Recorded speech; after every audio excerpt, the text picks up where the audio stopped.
Good morning, good afternoon, good evening, wherever you're watching the world. This is the After 90 Minutes. This is the frustration. I got the music in the background, and so let's kill that. And yeah, doesn't matter if you're watching on the watch party. You could be joining from Baz and DASLE Publishing, who I see is waiting. I believe Matt's going to join us, who was at the game himself in Nailsworth, waiting to see if the Aussies join, anticipating that we will have somebody from Welcome to Wrexham who's going to join us all to talk about a game that was frustrating, disappointing.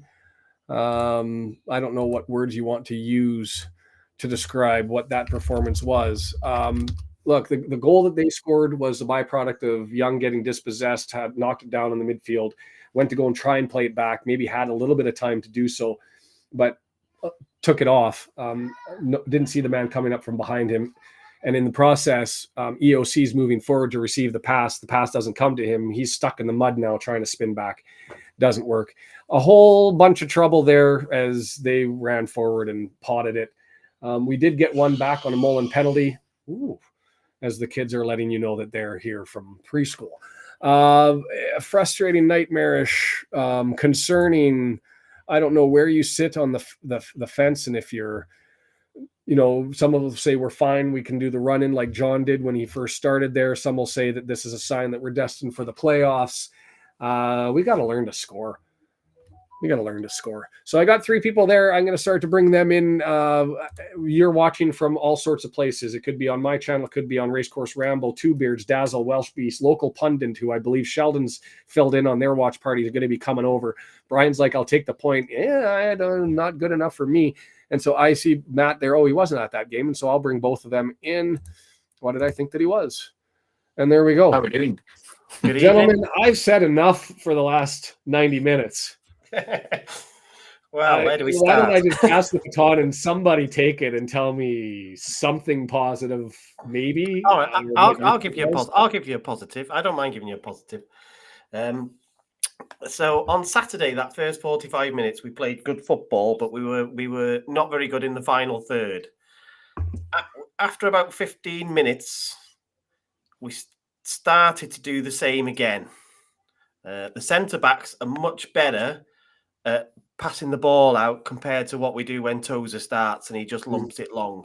The ironic part of that is that O'Connell and Cleworth were better at it than Hayden, because Hayden does it on their goal. He knocks the ball long, and ironically, they head it clear. Young drops an absolute clanger, and then we don't recover.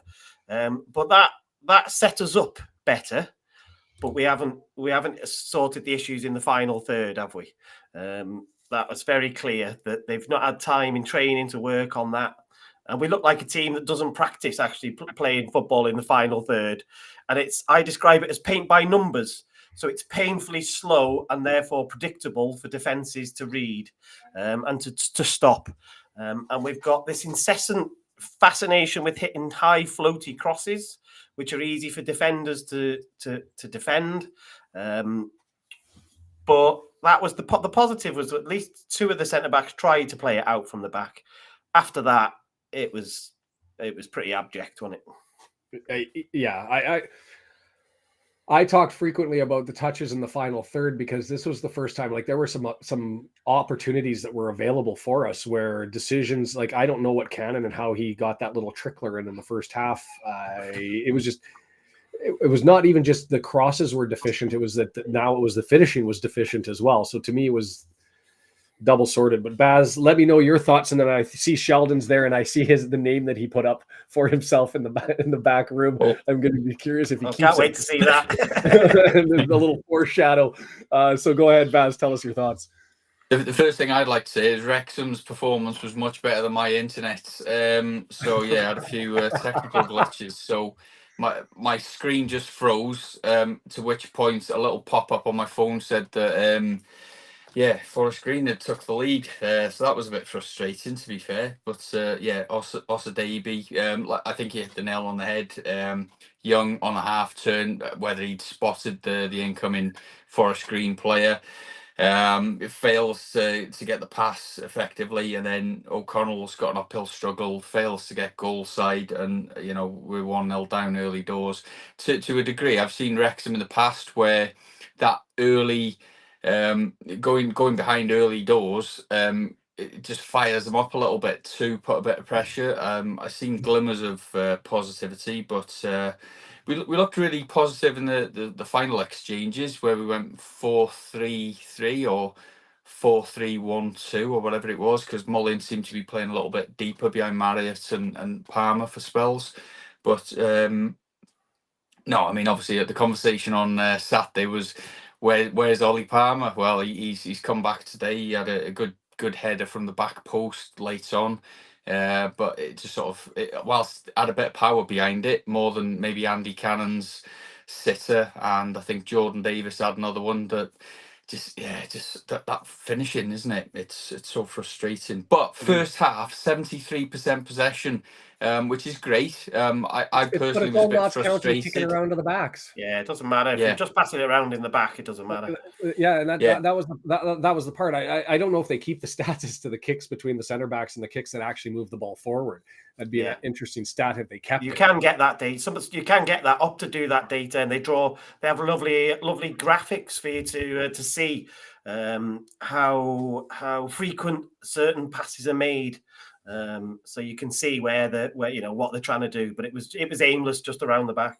I don't want to ignore that before we bring Sheldon in here. But that to me is, and I think Matt, you were pointing at it, that a bunch of individuals trying to figure things out on their own rather than attacking as a team, and discoordinated individuals, because I mean that McLean pass to Davis at the end of the game defined the game for me. Just went out of play. Missed it by 6, not even missed it by a foot and a half. But Davis Davis was going to continue a run. He didn't. He stopped, played it forward for him, wasn't there. So just frustrating all the way through. So many people chatting that I'm not going to be able to keep up with everything. So I'm going to try and get that all caught up. But what I'll do is I'll bring Sheldon in here. Oh, I see him standing, grabbing something. So maybe I'll wait. While Sheldon's coming in. You're giving the thumbs up, and he says, "Bring it to me." All right. What's he grabbing? That's what I'm worried about. I'm a little bit nervous, sir. Somebody had put in the chat. That there was I'm grabbing my microphone, and now let me get rid of the chat so you can see his name here. Hey, Sheldon. Hello. Hello. What a joke. I'm still in podcast mode here. I'm just pulling my set apart. Stripping it down. Somebody coming home is going to be concerned with what you have on the wall? No, I had a green background. Okay. So I'm actually in a club room. I'll show you guys. Dun, dun, dun, dun. While he's doing that, I'm going to try and get caught up. Man, the chat is going bonk. Wrong camera. Wrong camera. We got a view, Al, that was going on. He's cut himself off now. He disconnected himself. We'll come back to that as he was trying to show off the club room. I don't even know where to start with the chat. It's somebody had put in the chat. For me somebody to be able had to put in the chat about if Wrexham had converted 15% of the chances, we'd be doing all right. Now, looking at half time, Forest Green Rovers had 2 shots, both on target, and obviously we only put 1 shot in on their keeper, regardless of the 77.1% possession. So that tells a story in itself, doesn't it, about how successful our front forward players are doing. But yeah, so 100% success rate on what was the goalkeeper's name again? Reyes. Yeah, Reyes. Yeah, Vicente Reyes. Sounds like a good goalkeeper with a name like that. It's almost as good as Arthur Okonkwo, isn't it? But yeah. I asked the question, and I don't know how many South American keepers that are 20 years of age end up playing over in the lower tiers of the EFL. He's on loan from somebody, though, isn't he? I didn't hear who it was, but he said he's emergency loan. He is. Because their regular keeper was on the bench. He must have been injured, so they've allowed him, and they must have only had 1, so they've allowed him to bring him in as an emergency loan. I guess. Because I had their commentators. I don't know if everybody had their commentators, but I had their commentators tonight. Yeah, and once they stopped talking about the fog, they did enlighten us with that stat of that he was an emergency loan. So yeah. While we're going to join and Sheldon's going to chat with us, just a reminder to everybody else, there's a link down in the description below. If you're watching on my channel, if you're watching on Matt or Baz, wherever, go ahead and click that link and join us to have a chat, live and in person, I guess, as you would call it, even though through video or audio. And if you just remember, did you get that message I sent you before, by the way? The message I sent you before. All right, okay. So the MH travel bus that I talk about a lot, they're going to try and play this on the way home on the telly. Oh, that would be amazing. We might be on the bus because they've got a couple of TVs on their bus that they actually turn on.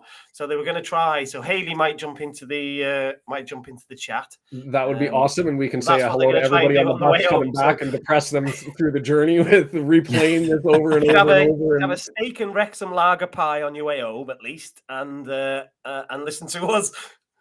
That sounds like a dream. And I'm not. That might have sounded facetious. I wish I was on the bus. I'm coming back even after a 1-1 goal. So how do we quarterback this thing, and what do we start with? Do we talk about the goals and what happened to start? I see somebody's come back in. I'm going to assume that's. You could start at the lineup, I guess. Was anybody surprised at the lineup? I was glad to see Luke Young come in because I thought it was a bit harsh on Saturday, to be honest. Yeah. So whilst like we said, I'm not necessarily his biggest fan, but I think he's been good enough I thought he was good enough to keep his place. No real complaints. No, that's how I summarized the lineup. Would I have taken Palmer for the first 65-70 and brought Fletcher in instead? Sure. As the plan to start things. Hayden on the right and Cleworth on the left. I'm okay with that, even though I don't recall seeing Max this year, although somebody said he started on the left once this year already. So I thought maybe a little bit of rust, but hey, it's against FGR. Don't expect a lot of offensive punch, so it might be a good way to bring them in and get them that experience in game time. So no real complaints from me.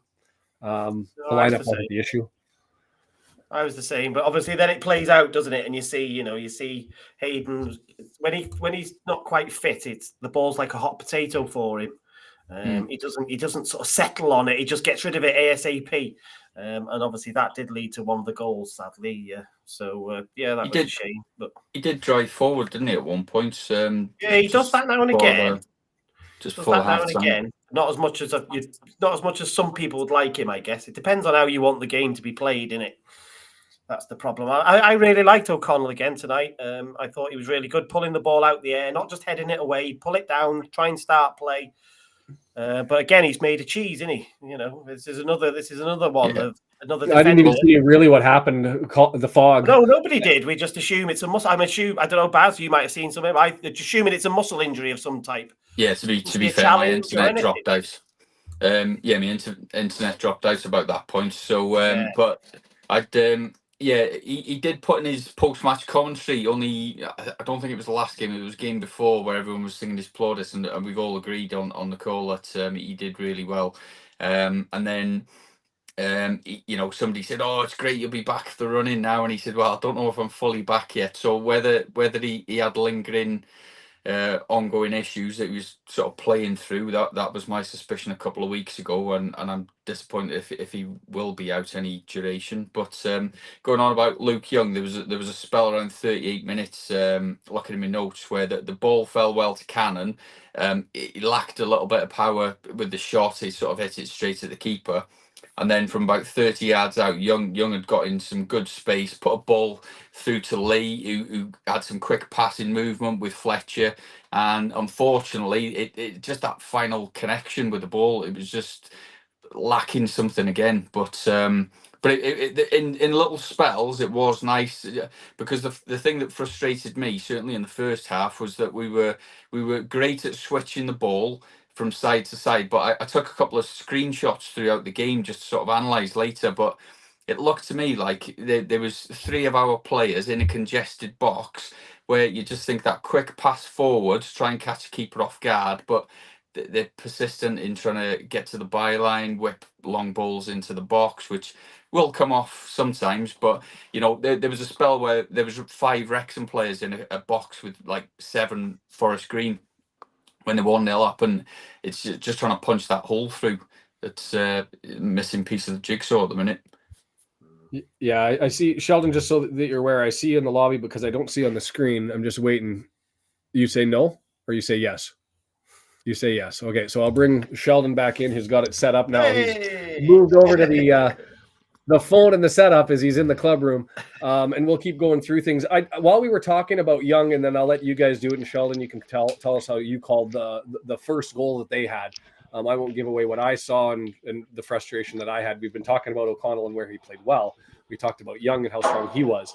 But let's talk about the goal that they scored, and you guys tell us what you saw. Yeah, what I saw was a horrible pass, and they got the ball, and we were too slow, simply too slow. They had the legs, they had the speed, and he was free. Okonkwo could do nothing about it. Yeah. He couldn't cut down the angle anymore, and it was an easy finish. Can I ask a question about that? Because I've not seen a replay of it since. So I took umbrage, he says. So politely, I replied to Tim from Fearless, who said Okonkwo was caught in no man's land for the goal, and I was a bit like, I didn't see that, and I don't know whether it's my natural bias. I saw the aimless long ball. I saw the Luke Young mistake. I saw O'Connell end up on the floor for some reason. I'm not sure what happened there, whether he got pushed off or he slipped or what. I think O'Connell was coming forward expecting the pass from Young. Right. And when Young quasi missed it, quasi stuck by the defender who nicked the ball forward, and it went too far to the first forward. And O'Connell's now moving forward. All of a sudden, the ball's coming and they're turning the other way. And by the time he realized and started backpedaling, he's running. He tries to interfere, can't run the interference. And so he ends up losing his balance and fell over. But did anybody else think it was there was anything on Okonkwo there? Because I didn't when I've only seen it once. I didn't. I was just wondering if I'd not seen it right and others had. Potentially, like I don't know what the perfect positioning is in this situation for him. There may have been a slightly better position if somebody knows exactly where he should be standing and how fast he should be reacting. But no, I don't think so. The reaction time, how quick they burst on the scene, these sort of decisions, I don't think. Maybe he could have been I think he could have been a foot better one side or the other. The angle could have been a little bit smaller. But in fairness, getting through in that position, you would be going mad if your striker did not get the goal. Yeah, even if he was slightly better. Do you know what? I tell my under-8s every week, once you beat the last man, you see the goal, have a shot, and he did that. He sort of aimed for top bins, and I don't think Okonkwo would have got to it, to be honest. It was a quick reaction. He's 6'6" with big long arms, and I think he died for it, didn't he? So, I mean, I don't think there's much more. Even if he was out of position, his size probably helps him a bit. But anyway, I didn't see it like that. But it's one of those things. How far do you come out to be able to challenge without just allowing the chip over top? He ends up coming out to take away the angle. He gets beat. I mean, you're expecting somebody to come in all alone on a breakaway with the goal that big in football to be able to pot that one. So I see why people may see it. I'm going to have a look at the replay because I didn't put it, and I'm like Brendan here, who said all blame to Young. I mean, on average, there's 3 mistakes lead to a goal. That's the average in football. And I guess, there's an example of why people would like us to play short passing football, because you're just giving them the chance to win the ball back, aren't you? When you knock that long first ball. So I have to say that's a brutal comment there off Gez, saying that instead of maximum effort, minimum effort. But interestingly enough, I was walking into the office today and I saw a Tranmere fan I used to work with, and I said to him, cheers for the 3 points that you took off Stockport the other day. And he said, you know what? As good as that was, beating Stockport at home smashing them 4-1, he said we lost to Forest Green Rovers in the next game, and that sort of got the hairs running a little bit then, where obviously Dale just put that they've only won 6 games all season, and that was one of them. Yeah, new manager and stuff though, haven't they? This is the difference now, you see. And they haven't got any money, it sounds like. He is making a difference.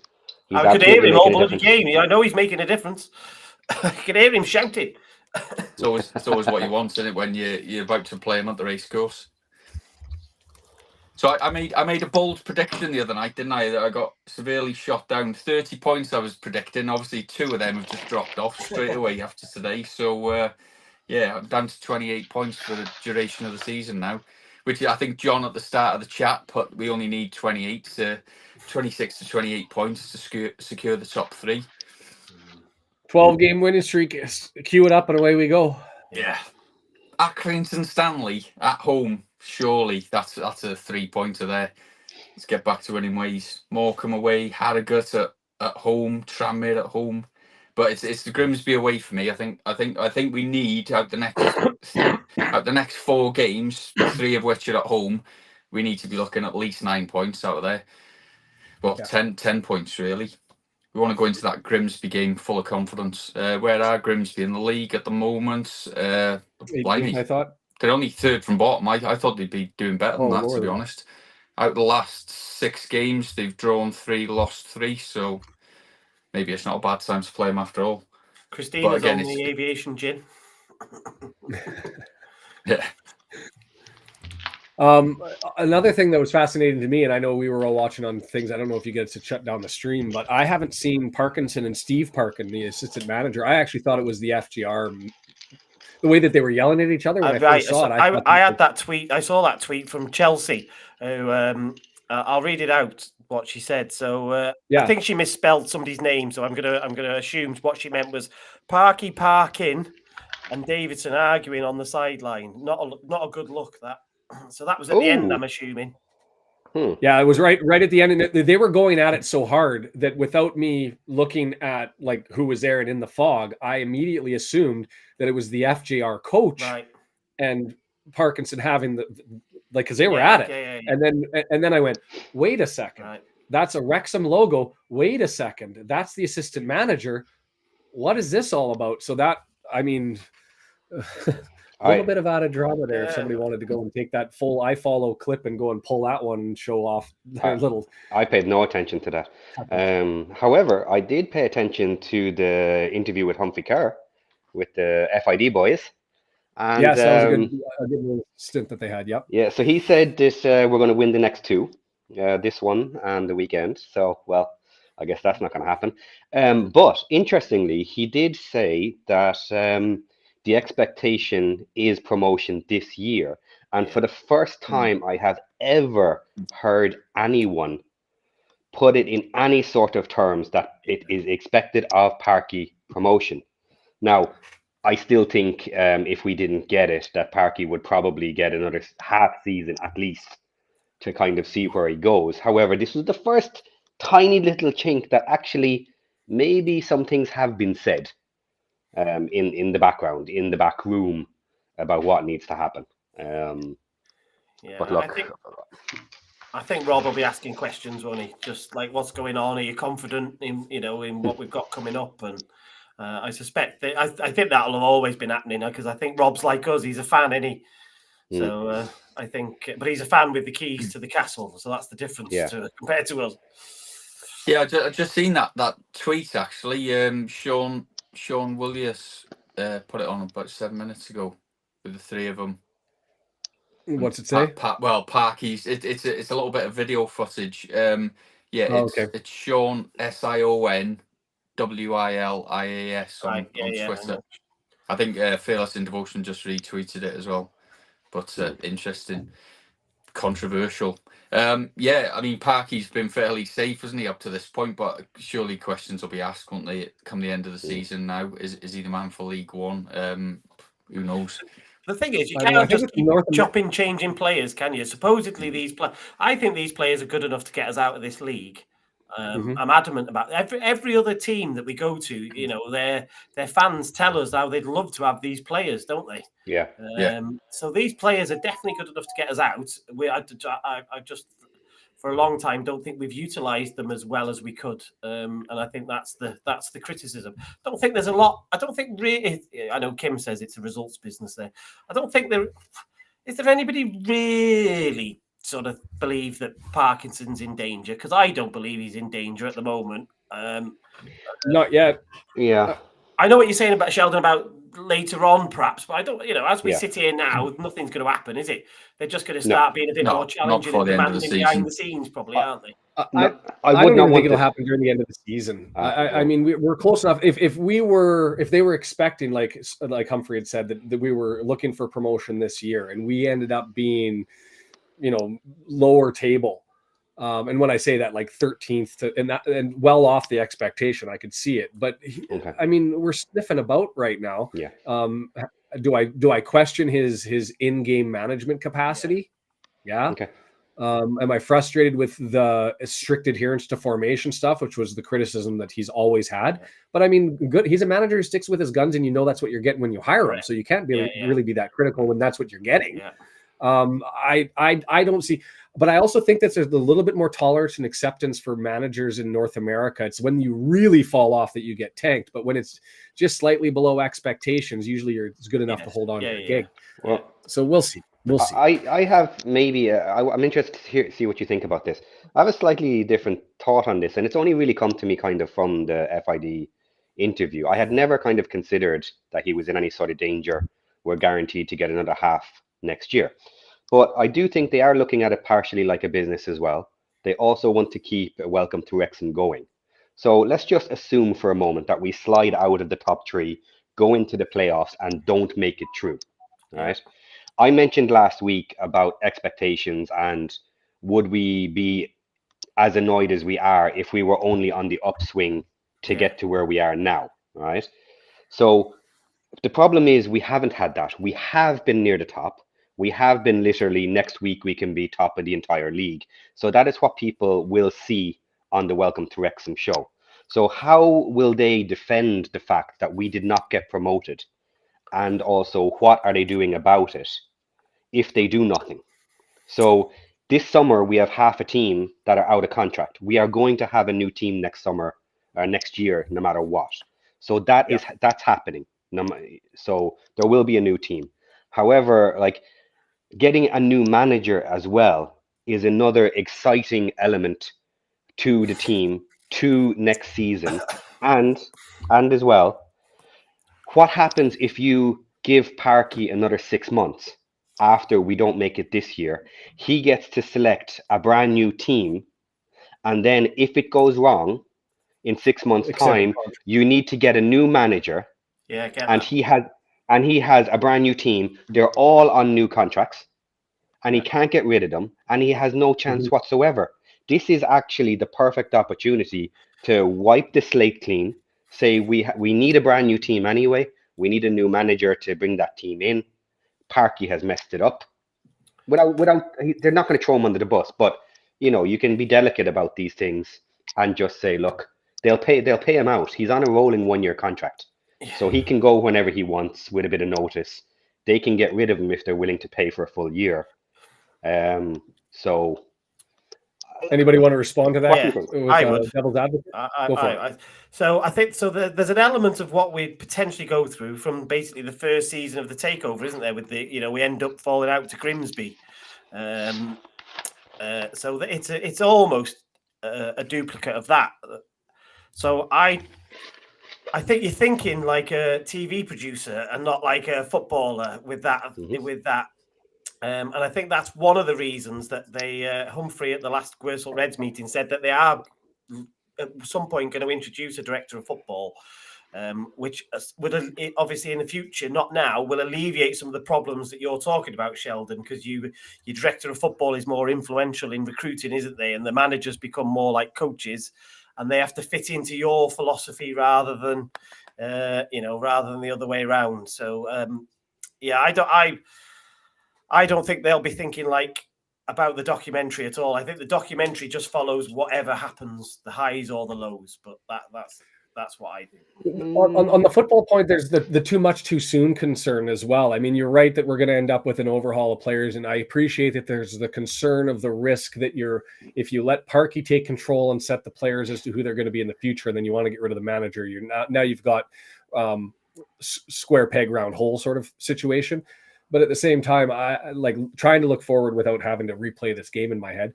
and figuring out whether they're going to take that opportunity now. I think if you're going to have half the team being changed over, I would expect significant personnel changes in the summer, and then blow up the owner. You run the risk that you don't know what you're getting the following year, where this team, as it sits, at least its core is close. So you're looking to add to get it across the line potentially, rather than the risk that comes with it. So there's a risk management too much too soon. It'd be a bold move. I don't know if it'd be one that I'd really want unless it panned out, and then I'd celebrate it in the end. On a slightly different sort of tangent, I was chatting with someone when I went to the Wrexham Legends in the Maescreen Hall on Sunday afternoon, which was a great day. I'm just working on a video at the moment that'll come out in the week. It's taken me absolutely forever to do the subtitles because the sound quality needed tweaking a bit. Anyway, somebody made an interesting point, is Wrexham haven't got an official training ground, and I know that the Colliers Park, whilst it's a great facility, does get heavily utilised by the FAW for different age groups, so that probably limits the capacity of using that as a facility. There have been a few games over the winter period, I believe, where they were doing some training in the race course, which, I mean, the pitch is in pretty good condition compared with other ones that we've seen, and I believe there was a lot of standing water. Listen to the commentary tonight on the pitch. Whether that slowed down or, I mean, I don't think it affected play too much, but I don't care. having that missing as a key component, which it doesn't sound like we're anywhere close to getting a permanent training facility in the near future, at least, with all the planning applications and 60 odd documents to get dotted and crossed. But yeah, and coming back to Matt's point about a director of football, isn't that what Les Reed? Les Reed's doing on there. Les Reed is there to do his sort of succession planning, is what they said. But Humphrey hinted that he might actually take the role, because obviously that would be ideal, because he's got that in his toolbox. But he is sort of self-employed, and he does that same sort of thing for other clubs as well, doesn't he? And he helps other buyouts and stuff like that. So he assists other people. So I found that interesting, talking about the training grounds, that the Fearless and Devotion podcast with Humphrey, that they were talking about the training grounds, and I'm still shocked that we're getting close to the end of the year, that they haven't found their 22 acres or otherwise, and they're still identifying stuff. I recognize that it was the most talked about option around the park, but that has to get going. Not like, and I'm somewhat disappointed that it's end of February and they're still identifying things. I don't know. Maybe the real estate is just they've trained a lot of colliers, so they use my understanding is they're using colliers the vast majority of the time. That's got really good facilities. It was a £7 million FA Wales facility, so that's fine. Where they're going to, you want to get 22 acres, so you've got to find it and all the paperwork, and you've got to fund it. And then we're trying to fund the COP as well. So I think the COP has been the issue, and the fact that we didn't get all the funding for the COP, and now we're having to part finance it ourselves. And that's become the priority, hasn't it? From, if you listen to Humphrey, that's what he said. So I think if we'd have perhaps had that funding for the COP, we might have known more. 21 million's a drop in the ocean, though, isn't it?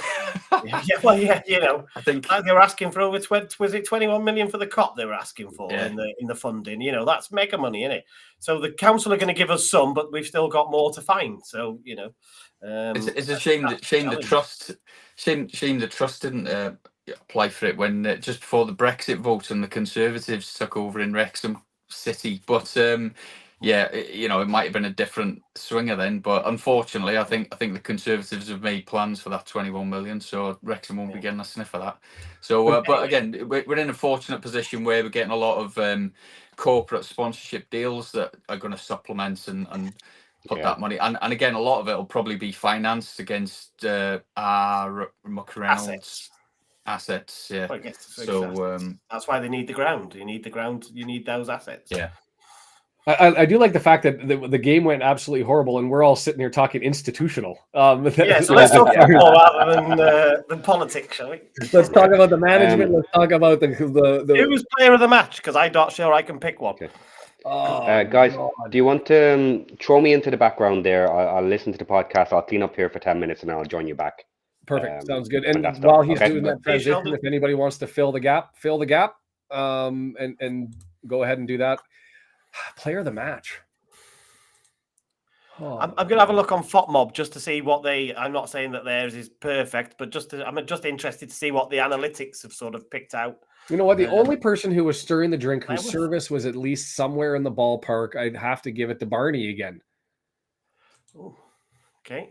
Like Well, he did have that that whiff on Yeah, the header that came over on the service from McLean that Yeah. Fletcher went up to try and get the End header of the and it first just missed half. him and it landed. And it's one of those things. And I try to remember this. I used to do insurance defense involving motor vehicle accidents. They talk about perception reaction time from when you notice something's going to happen to when your brain tells you and your feet are able to react and do a thing. Professional athletes, I assume, are going to be around the 1 second mark before they're able to register. That's the quicker end of what the human body can do. But he was in that position where I think he had enough time to think, am I going to volley this or am I going to knock it down? And he didn't do either. He kind of did halfway between both and it just skipped off his boot and went forward. So yeah, I picked up on that, Sean. The fact that I think the cross, I think it was off, was it McLean's corner? And then I think I don't think it was Fletch- McLean, but I think it was open play. It was Yeah, I think Fletch had gone up for it, but it had sort of gone over his head, and I think Barnett probably was thinking that Fletch was going to get to it and just probably misaligned a little bit. But yeah, I think he just sort of hooked it right past the goal in the end. But yeah, his distribution wasn't too bad. And there was a spell, I can't remember, at some point in the first half where he crossed the ball in. I think him and Mullin was making some good little diagonal runs forward out to the right. Barnett tried to feed the ball through to him. Didn't come off a couple of times, but the distribution, the foresight, the trying to get the positive forward play going, looked good. And then there was that spell where I think the ball came out from a cross into the box towards the corner flag, and everyone's thinking it's going out for a corner. He keeps it in and then ended up going to the byline and whipping one in and work. He had a good bit of interplay with Cannon in spells. Worked well with Mullin. But for me, the really positive relationship that I saw good glimmers in the later sort of 10-15 minutes was sort of Marriott and Palmer. There was a good little couple of flick-ons and quick bit of pass and movement between them. It didn't quite come off, but it just gives you hope that as a partnership, if Palmer's in Parky's plans to maybe get something going. But I thought Mullin for me looked a lot better tonight. He looked not quite back at his best, but a lot improved with what we've seen in recent weeks, and he has been criticised to a degree for not being at his best, and we've noticed that.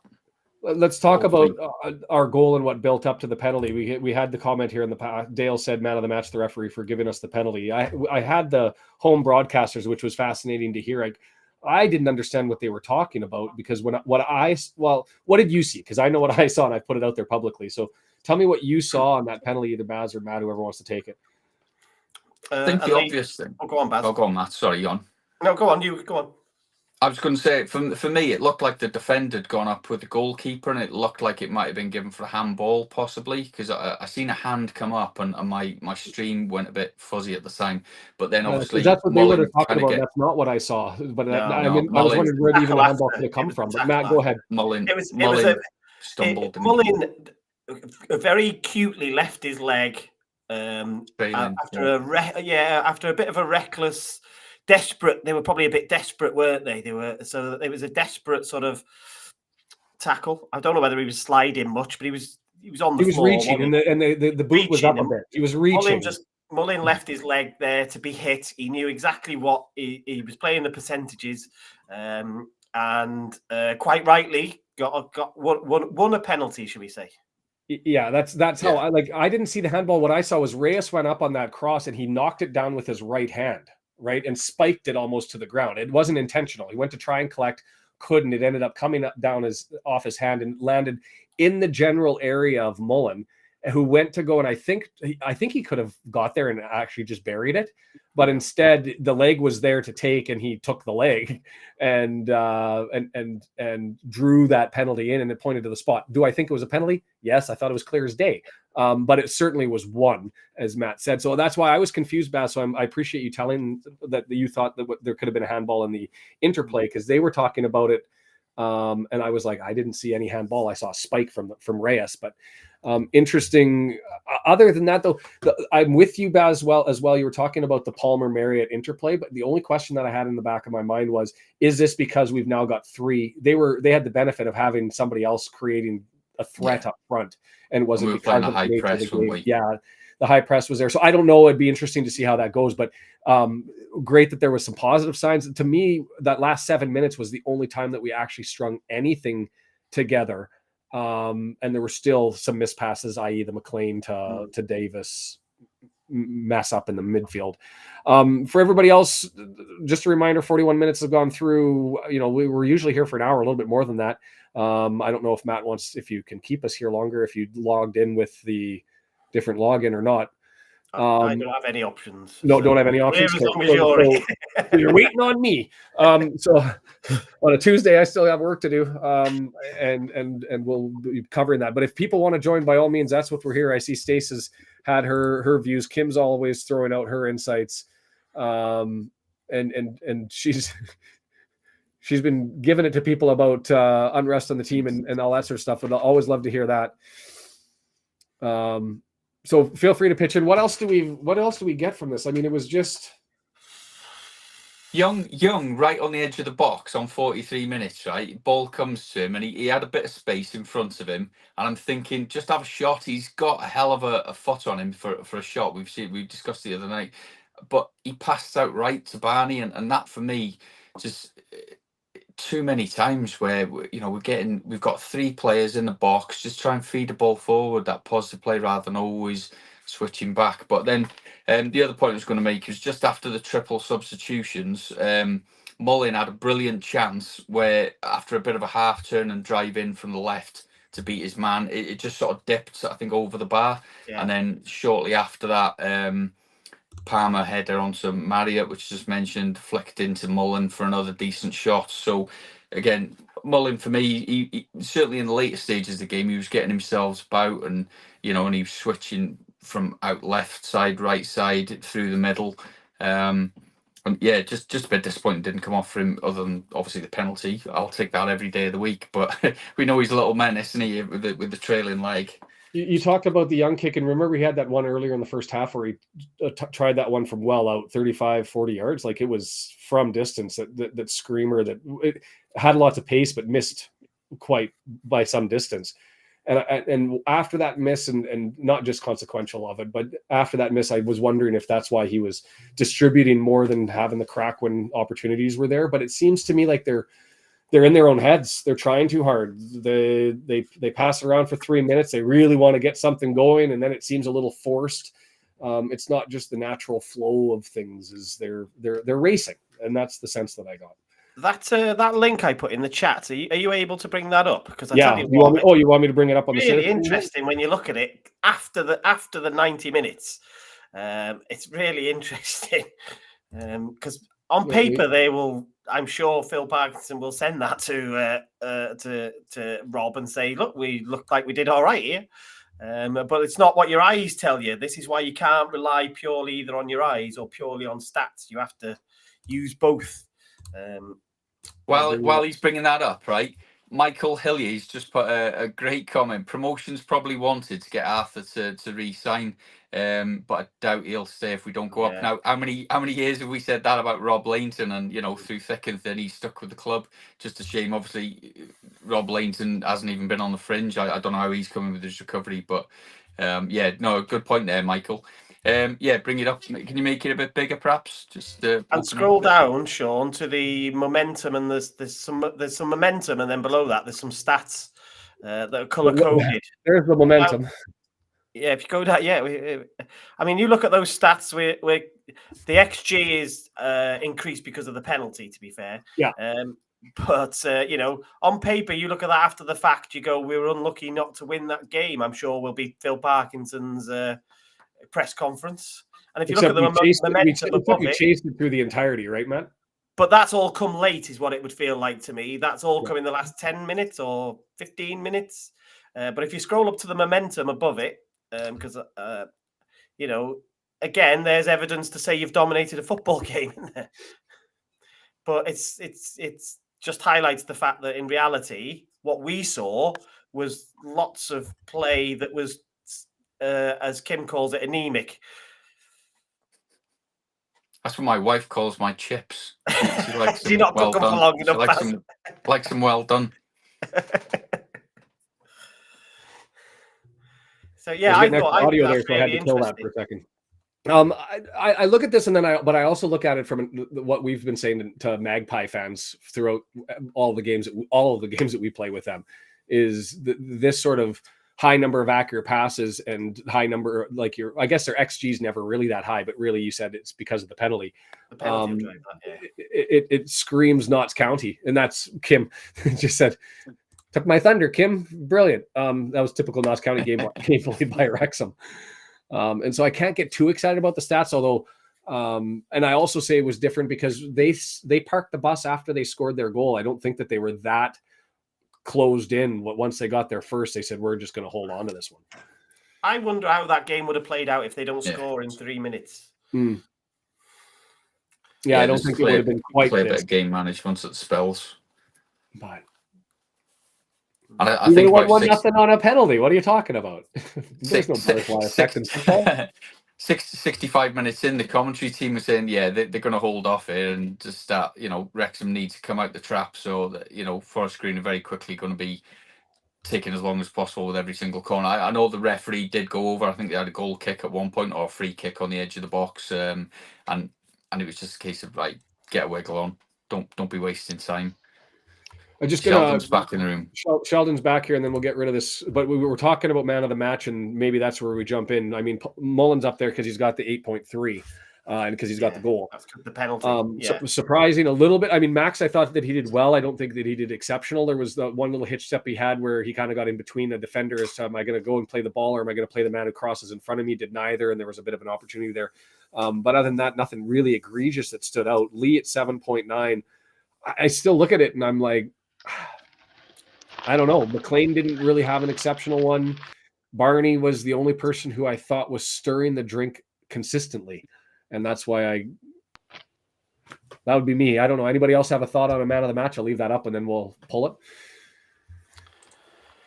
I would have picked Cleworth, to be honest, tonight. I know Mullin gets the goal and that takes a lot, but I thought Cleworth was the pick of the bunch for me. He did well against Domatoyo when he came on. He was getting quite physical. He could tell that the game strategy was to pin down Cleworth and try and get a free kick on the edge of the box or drag a bit of time out. But yeah, he dealt really well with it. He's getting stronger and stronger. He was playing on the left side of defence tonight, enabling Hayden to come back in on the right. He can use both feet, and he's such a player, such a talent that it's surprising he's so young, such a good maturity. I probably agree. A couple of mistakes I'd spotted through the game, but he's a young lad. You'll let him off with a couple of them, wouldn't you? Yeah, Sheldon, where are you sitting on the man of the match? I don't really think anyone deserves man of the match, to be honest. Now, does anybody think Lee was exceptionally slow tonight? For him, I mean, not just in general. Like, did he look slower tonight than usual? Yeah, he's not his best, is he? We've been saying that for 3 weeks.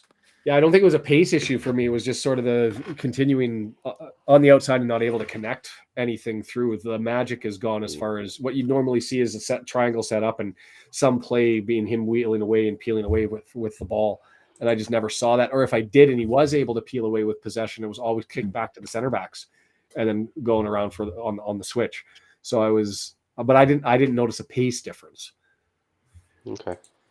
I'll tell you one thing that really annoyed me, right? Toes has been out the squad and on the bench for a game or two, and he's on for 4 minutes, about 67 minutes in. He taps the ball back with nothing behind it towards a Okonkwo, with Doige sort of chasing the ball down. And I was holding my head in my hands thinking, what the hell is he doing? He's only been on 4 minutes.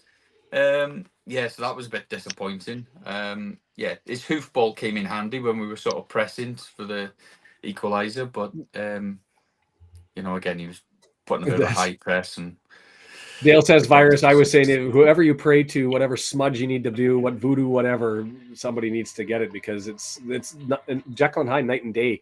I guess it can't be Jekyll and Hyde because it's not rotating. It's just we're a completely different looking team in the last confidence now. It'll be that's the issue. 2 months. Yeah. Where do we go from here? 51 minutes in. We've talked about the goals. We've talked about. I mean, I don't think that the referee did a poor job today. No, no, about as good as you can expect, I guess. Yeah. That's how I would put it. He was as good as you could expect for a new referee. Okay. What a sad state of affairs. I'm sorry, but I think John is pushing it with this. Have a wonderful evening, day, morning, wherever you are. You lot realize that we get a goal versus Gills, and we are taking 5 unbeaten. We, especially new fans, have 0 to moan about. A wonderful ride. Now, John, come on now, John. He's very happy. He's very happy-go-lucky, John is. Yeah, we like it. He's glass half full rather than some of us who are glass half empty. So that's Boston optimism. For me, it's. Go ahead, Matt. No, I was just saying that's all right, isn't it? We can all see things differently. That's fine. But that's just I don't necessarily see it wholly that way. It doesn't sound like Sheldon does. But that's just that's all right. It's fine. For me, other than the results, it's that you're watching what's happening on the pitch, and I'm not seeing what I've seen in the past, right? We had that run after the Stockport beat down 5-0, and we looked very good for an extended period. And I was like, so this is us, right? This is our identity. And we carried that through, for the most part, through to Barrow. And then since then, and it's been different problems throughout the season, different issues and concerns, but it's been a continuing thread now for a month and a half. See, I don't think we've been brilliant at home either. We just get over the line at home because of the support and the. So I don't think it's been amazing at home, and I think Saturday's going to be really interesting because we're in this bad patch of form. We've got this home game, and I think everyone assumes that we're just going to rock up and roll Accrington over. And I've got a feeling it might be horrible for half an hour or so while we, scrap around and try and find something. Unless we get an early goal that gives everybody a lift, but it doesn't feel like we're getting them at the moment, does it? And then we steamroll them. We need a good 3-4-0, don't we? Really, that's what we need, isn't it? That's exactly what we need with a couple of those key players that we talked that get criticism. Lee's getting some criticism, Mull's getting some criticism. Whoever, pick them, but you could do with 4 goal scorers all different, couldn't you? 3 out of 4 games at home, definitely need to be picking them. Now, the interesting thing is when you look at the league table now, where we've been sat with a game in hand advantage over teams for a while, actually Mansfield are on 33 and Barrow now. So for me, I think Barrow, Mansfield now. I think on what I've seen across the season, I think Mansfield are piping. They'll start steaming ahead now and trying to secure that top spot. So I think it's really going to be between Stockport, Wrexham, Crewe, MK for them final 2 berths. So I'm confident still. I remain confident that I think Wrexham will definitely get in the top 3, but we never make it easy. You know what I mean? We'll do a Wrexham. I was a 7 out of 10 to get. There was a tweet that somebody went out from 0 to promotion, 10 being promotion is certain. Where do you sit? An automatic promotion. Where do you sit?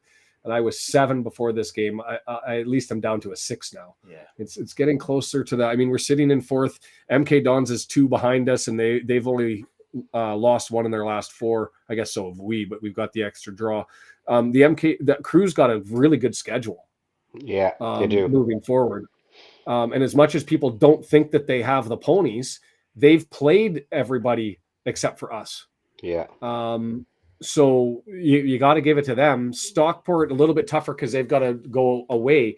So Mansfield to me is taking 1 spot. It's 4 of us chasing down the last 2, and Crew's got a better schedule. We're out of form, and we're trending up opposite ways, aren't we? That's the we're trending a little bit downwards. They're trending a little bit upwards. That's why people are so panicky. Yeah.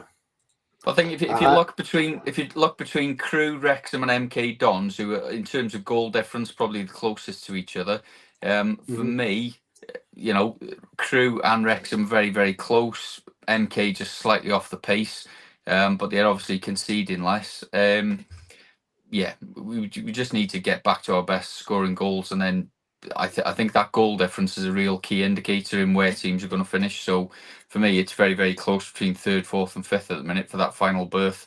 I think Stockport will get in there. But yeah, let's keep going. We've got Accrington, Stanley, Morecambe, and Harrogate. I think we really need some momentum on the back of them 3 games now. They're going to be key in terms of just steamrolling forwards. So what's John put? 26 points from the last 36 available. Yeah, we could do that easy, couldn't we? Yeah, easy, of course. Yeah. No problem getting 26 points, getting 1 point a match. Yeah. I like that point from Scott, actually. I think that's quite interesting, that 12 games. That's 12 games left.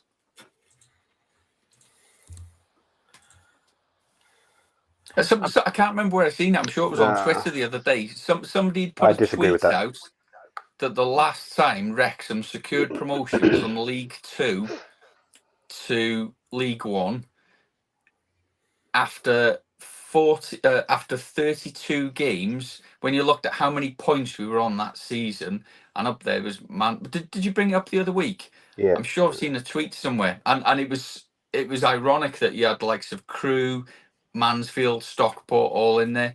And I found an old programme cover last night, which I put a tweet out, which has got the old Stockport Wrexham away. I think the game actually got postponed, but it was exactly 30 years ago this week where we were playing Stockport in League 2, the Ensley League Division 2. Yeah, Sean, I will happily add you for this. Is a message for everybody. So, if you don't have the link to the description, so that you can join us, it's either in the description of what. Are you on my channel? No, you're on somebody else that you're paired with. If you're on Twitter, you're on X. So you can go to the race or go to the Red Horde, and my pinned tweet will have the link to join, so you can get it that way.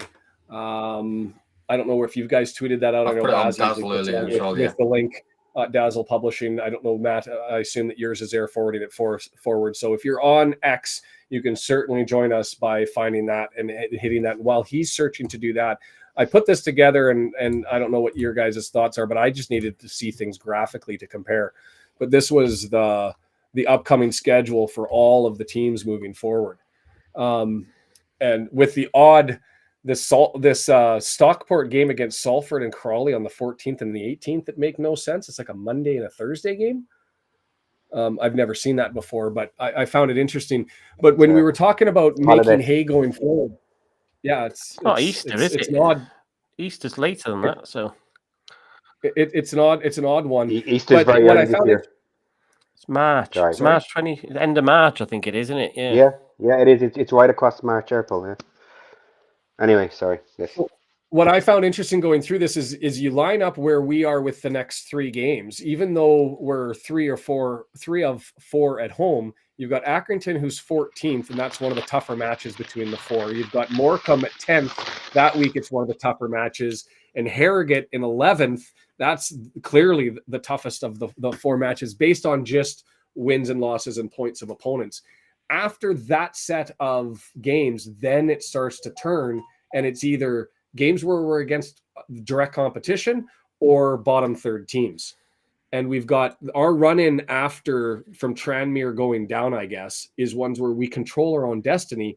These 3 games are to make sure we maintain the ability to control it. So there is a reason to be optimistic, unless you think that we're going to fall off the cliff over the next 3 games because we've got, tougher competition than everybody else. Well, Sutton got a good result against Notts County. It was 2-2 at half-time, and it finished with Sutton winning away at Notts 4-3.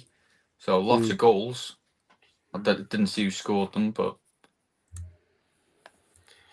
Yeah, and it was that one, Notts came back in and then fell apart, and then... I actually didn't get the final score until it was just provided. So Yeah. Couple 6-pointers, and Josh is here saying 6-pointers incoming. So I'm hoping that you've been able to find it. Again, I'll just explain it for anybody that wants to join. We've got a minute. Would love to, or 10 minutes or 15 before we wrap it up. Join in to find the link to join the conversation.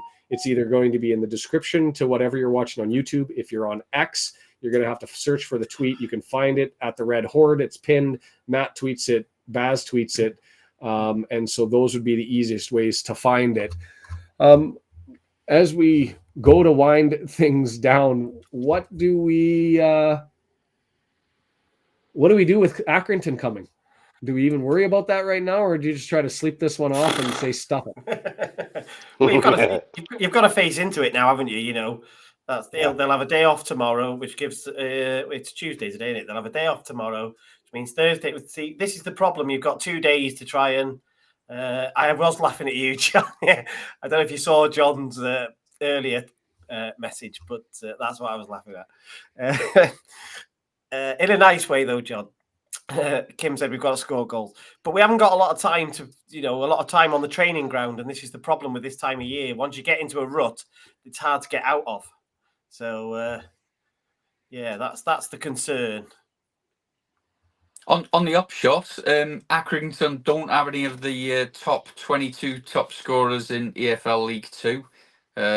We do have Elliot Lee.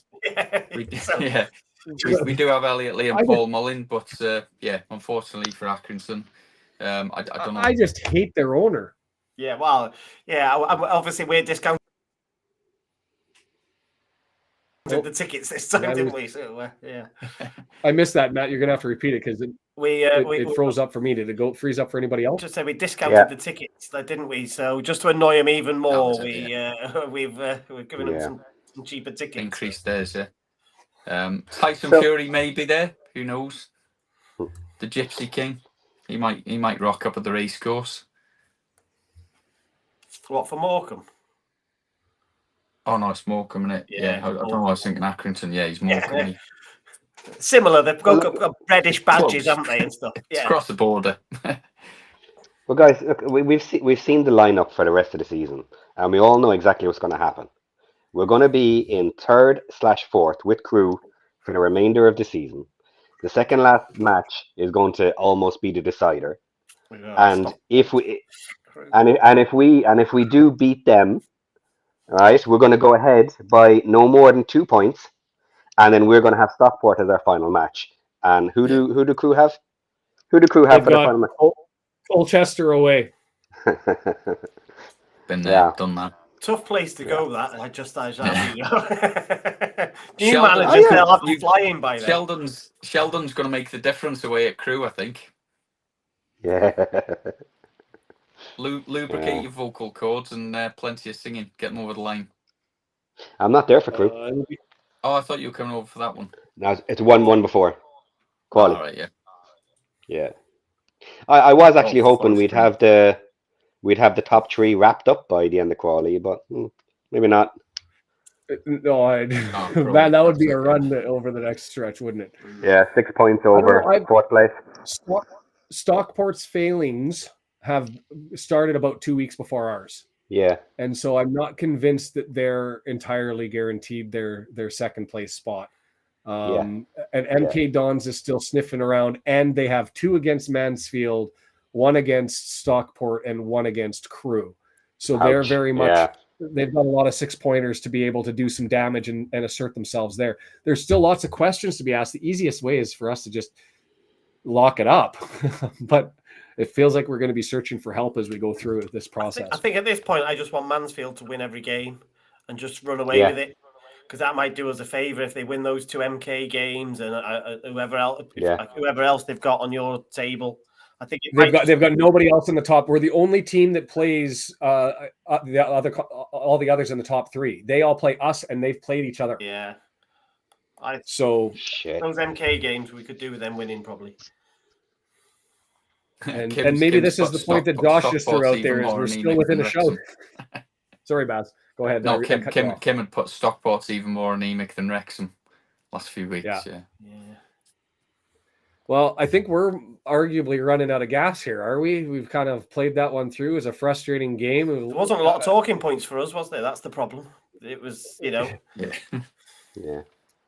Frustration, disappointment. Anyways, well, why don't we do around the circle there? I don't know. Josh isn't in, but Sheldon, if you know what is happening with the local pundit, I was hoping to get Welcome to Wrexham was going to potentially send somebody over. We've been chatting, and so looks like we might be able to look at adding another to the group. The whole idea, if you're watching this and you've got a YouTube channel or whatever, and you want to come and join this, feel free. We're sharing it about. I would still love to have more people do it. What we might have to talk about is either Matt or Baz or somebody figuring out, I'll even pay for it, to grab the little microphone and take the phone and hand it to somebody else there and say, you're going to go on, talk to somebody.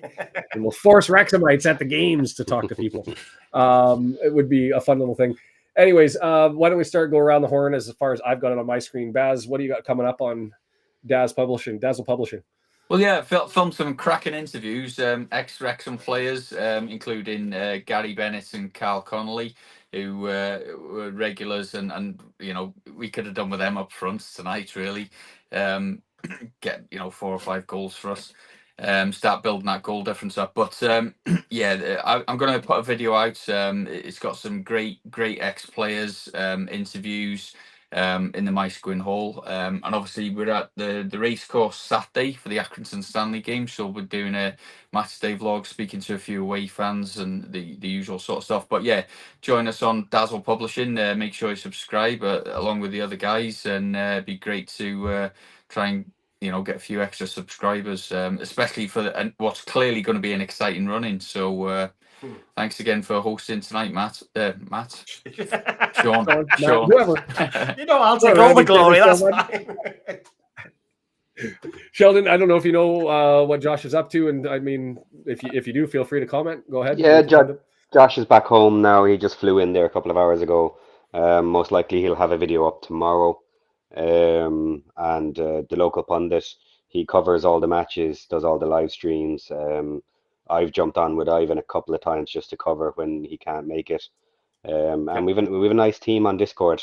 We have a lot of people there, a lot of good conversations, and I think we get out 5 or 6 videos some weeks.